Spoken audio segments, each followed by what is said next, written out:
جو ہمارے جلسے کا اصل مقصد ہے وہ سہ-ماہی ویکینڈ اسلامک اسباق ہے۔ 3 مہینے کا کورس شروع کیا جا رہا ہے جس میں قرآن اور حدیث کی روشنی میں امت تک صحیح عقائد و مسائل تک پہنچانے کا پورا نظام کیا گیا ہے۔ اور آج کے اس ماحول میں اس نظام کی جو اہمیت اور ضرورت ہے اور جیسے اس نظام کو شروع کرنے کے حالات کے اعتبار سے تقاضے ہیں، اس کی اہمیت اور اس کے تعارف پر روشنی ڈالنے کے لیے میں مفتی عبدالرزاق صاحب قاسمی دامت برکاتہم کو دعوت اسٹیج دیتا ہوں کہ وہ آئیں اور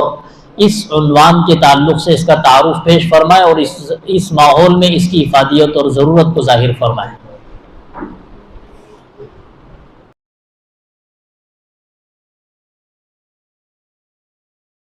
السلام علیکم ورحمۃ اللہ وبرکاتہ۔ میں یہ کس کے نام لکھوں جو علم گزر رہے ہیں، میں کس کے نام لکھوں جو علم گزر رہے ہیں، میرے شہر جل رہے ہیں، میرے لوگ مر رہے ہیں۔ کوئی غنچہ ہو کہ گل ہو، کوئی شاخ ہو کہ شجر ہو، کوئی غنچہ ہو کہ گل ہو، کوئی شاخ ہو کہ شجر ہو، وہ ہوائے گلستاں ہیں کہ سبھی بکھر رہے ہیں۔ وہی طائروں کے جھرمٹ جو ہوا میں جھولتے تھے، وہی طائروں کے جھرمٹ جو ہوا میں جھولتے تھے، وہ فضا کو دیکھتے ہیں تو اب آہ بھر رہے ہیں۔ کبھی رحمتیں تھیں نازل اسی خطۂ زمیں پر، کبھی رحمتیں تھیں نازل اسی خطۂ زمیں پر، وہی خطۂ زمیں ہے کہ عذاب اتر رہے ہیں۔ بلا کسی تمہید کے وقت کی نزاکت کو دیکھتے ہوئے اپنی بات آپ حضرات کے سامنے پیش کرنے جا رہا ہوں کہ ہمارے اس پروگرام کا جو اصل مقصد تھا کہ وہ سہ-ماہی اسلامک اسباق جو شروع کیے جا رہے ہیں، اس کے مقصد کو اور اس کی ضرورت کو پیش کرنا آپ حضرات کے سامنے۔ سب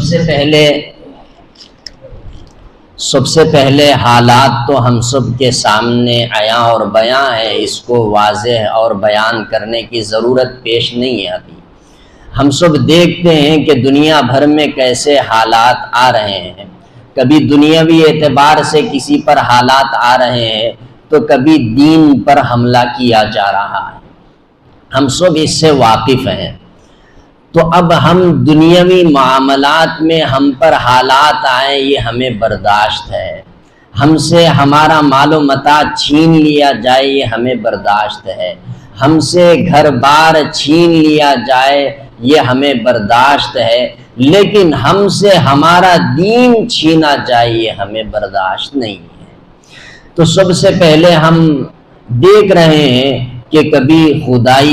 خدا کی ذات پر حملہ کیا جا رہا ہے، کبھی اللہ کے نبی جناب محمد عربی صلی اللہ علیہ وسلم کی ذات اقدس کو طعن و تشنیع کا نشانہ بنایا جا رہا ہے، اور کبھی صحابہ جیسی مقدس جماعت کو اور صحابہ اکرام رضوان اللہ تعالی علیہ مجمعین کے کارناموں کو بیکار و بے جا ثابت کیا جا رہا ہے۔ یہ دیکھ کر ہمیں سکون کی نیند کیسے آ رہی ہے، یہ سن کر ہمیں آہ و فغاں اور ہماری سکون اور ہمارا اطمینان کیسے چھینا نہیں جا رہا ہے۔ ہم اس بات پر غور کریں کہ ہمیں سکون و اطمینان کیا دنیا میں ہے یا پھر ہمارا سکون و اطمینان آخرت کی فکر میں ہے، یا پھر ہمارا سکون و اطمینان اس وقت ہے جب کہ اللہ کے نبی جناب محمد عربی صلی اللہ علیہ وسلم کی ذات اقدس اور صحابہ کرام رضوان اللہ تعالی علیہ مجمعین کی روحیں ان کی محفوظ رہیں۔ ہمیں سکون کی نیند اس وقت آئے گی جب ہم سے کوئی ایسا کام ہو جائے کہ صحابہ کرام رضوان اللہ تعالی علیہ مجمعین نے دین کی خاطر اپنی گردنیں کٹوائی، دین کے خاطر انہوں نے خون بہایا۔ ہم تو اتنا تو نہیں کر سکتے، کم سے کم ہم دین کے خاطر اپنا پسینہ تو بہا دیں۔ کہیں اللہ تبارک و تعالیٰ کل قیامت میں ہم سے پوچھ لیں تو ہم اسی کو پیش کر سکیں کہ یا اللہ تیرے دین کے خاطر ہم نے دھکے کھائے ہیں،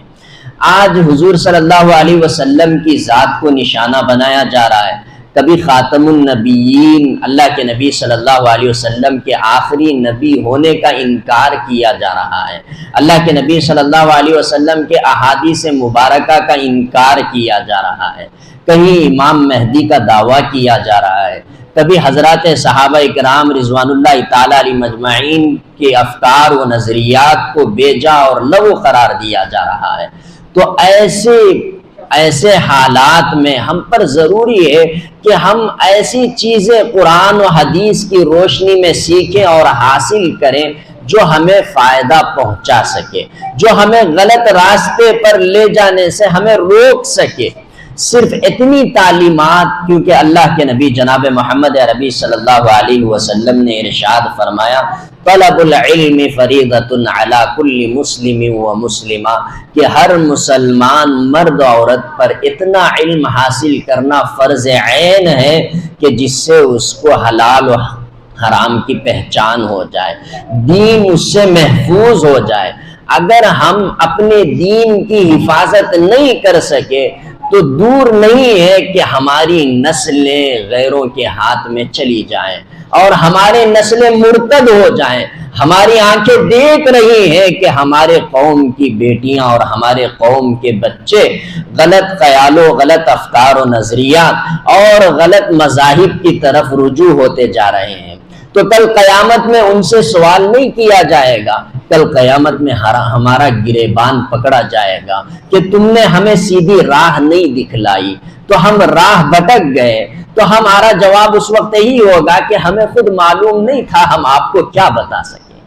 تو اسی لیے اسی مقصد کو روشناس کرنے کے لیے ہمارے اسی مدرسے میں سہمائی کورس صرف ہفتے میں کسی 2 دن انتخاب کر کے اس کو عمل میں لایا جائے گا، تو اس میں ہم حصہ لیں، اس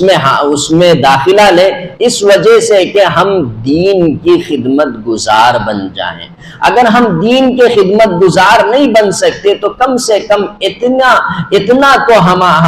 اتنی ضرورت تو ہم سے پوری ہو جائے کہ ہمارا دین ہم سے محفوظ رہے، کہیں ایسا نہ ہو کہ ہماری وجہ سے غلط عقائد و نظریات اسلام میں داخل نہ ہو۔ اس وجہ سے قرآن اور احادیث کی روشنی میں مسائل اور عقائد کو روشناس اور واضح کرنے کے لیے یہ سہمائی کورس شروع کیا جا رہا ہے۔ انشاءاللہ اس کے بعد حضرت صدر محترم کا خطاب ہوگا، اس کے بعد پھر آپ حضرات نام لکھائیں گے اٹھ کر کہ کون داخلہ اس میں لیں گے، اس کے بعد پھر یہ بھی نام لکھائیں گے کہ میری طرف سے کتنے افراد آئیں گے، کیونکہ اللہ کے نبی صلی اللہ علیہ وسلم ارشاد فرماتے ہیں من دل علی خیر فلہ مثل اجرہ، کہ اللہ کے نبی صلی اللہ علیہ وسلم نے فرمایا کہ جو آدمی کسی خیر کی طرف کسی آدمی کو رہبری کرتا ہے تو وہ آدمی اس کے برابر ثواب میں شریک ہوتا ہے، اور اس کے ثواب میں جو عمل کر رہا ہے اور جو راہ دکھلایا، راستہ دکھلایا، اس کے دونوں ثواب میں کوئی فرق نہیں ہوگا، کوئی کمی زیادتی نہیں ہوگی، دونوں کو برابر کا اجر و ثواب ملے گا۔ اس لیے ہم اپنی ذمہ داری سمجھتے ہوئے اپنے آپ کو بھی پیش کریں اور اپنے ساتھ اپنے دوست احباب کو بھی لے کر آئیں گے، اس کا بھی ارادہ ظاہر کریں کہ ہم کس کو لے کر آئیں گے، ہم کس کے ساتھ یہاں تشریف لائیں گے۔ اللہ تبارک و تعالیٰ سے دعا کریں کہ اللہ تبارک و تعالیٰ ہمیں اسلام کے تحفظ اور ہمارے عقائد کی حفاظت کی توفیق عطا فرمائے۔ آمین وما علینا الا البلاغ۔ جو سہمائی کورس شروع کیا جا رہا ہے یہ تقریباً کئی مہینوں کے بعد سوچ سمجھ کر اس میں جو سبجیکٹ پڑھایا جائے گا اس کو سامنے رکھ کر اس پر فکریں کی گئی، اور ان کوششوں کے بعد یہ ایک نتیجے پر پہنچے کہ آخر درجے میں ہم یہ کورس شروع کریں گے اور بات لوگوں تک پہنچانا بس ہماری ذمہ داری ہے۔ اس سے فائدہ اٹھائے اور اپنے دین کی حفاظت کرے، یہ ہر شخص کی اپنی ذمہ داری ہے، اور ہمارا نظام یہاں سے مکمل ہو تاکہ کوئی سیکھنا چاہے تو وہ یہ نہ کہے کہ ہمارے لیے سیکھنے کا کوئی نظام نہیں ہے۔ اس وجہ سے ہم نے منظم طور پر پروجیکٹر کے ذریعے سے اس نظام کو سکھانے کا مکمل طریقہ کار ہم نے تیار کیا ہے۔ اب آپ حضرات کی ذمہ داری اور فرض ہے کہ اس مختصر وقت میں اسلام کی بنیادی عقائد کو اور اسلام کی بنیادی چیزوں کو سمجھنے کی آپ حضرات اس کے ذریعے سے کوشش اور فکر کریں۔